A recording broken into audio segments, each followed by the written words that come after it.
Have you ever noticed something swimming in your field of vision? It may look like a tiny worm or transparent blob.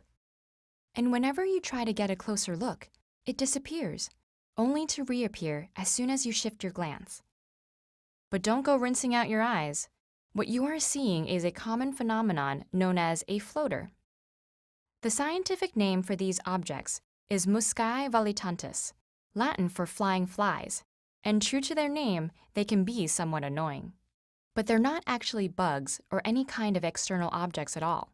Rather, they exist inside your eyeball. Floaters may seem to be alive since they move and change shape, but they are not alive. Floaters are tiny objects that cast shadows on the retina, the light-sensitive tissue at the back of your eye. They might be bits of tissue, red blood cells, or clumps of protein. And because they're suspended within the vitreous humor, the gel-like liquid that fills the inside of your eye, floaters drift along with your eye movements and seem to bounce a little when your eye stops. Floaters may be only barely distinguishable most of the time. They become more visible the closer they are to the retina, just as holding your hand closer to a table with an overhead light will result in a more sharply defined shadow. And floaters are particularly noticeable when you are looking at a uniform bright surface, like a blank computer screen, snow, or a clear sky, where the consistency of the background makes them easier to distinguish. The brighter the light is, the more your pupil contracts.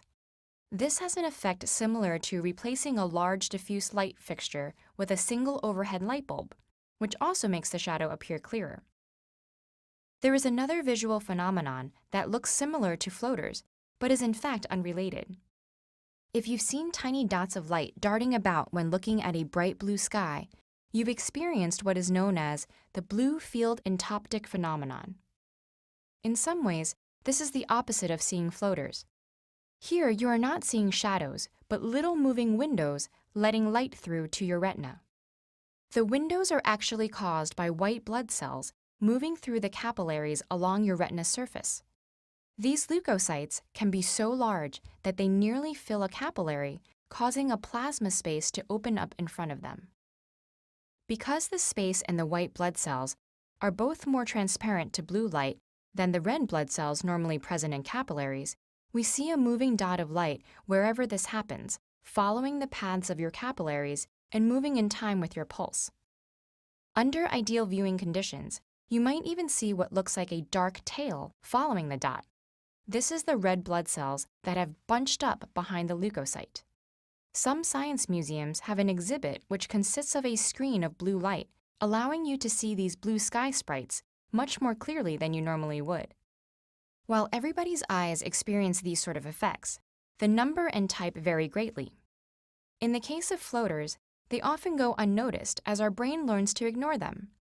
However, abnormally numerous or large floaters that interfere with vision may be a sign of a more serious condition, requiring immediate medical treatment.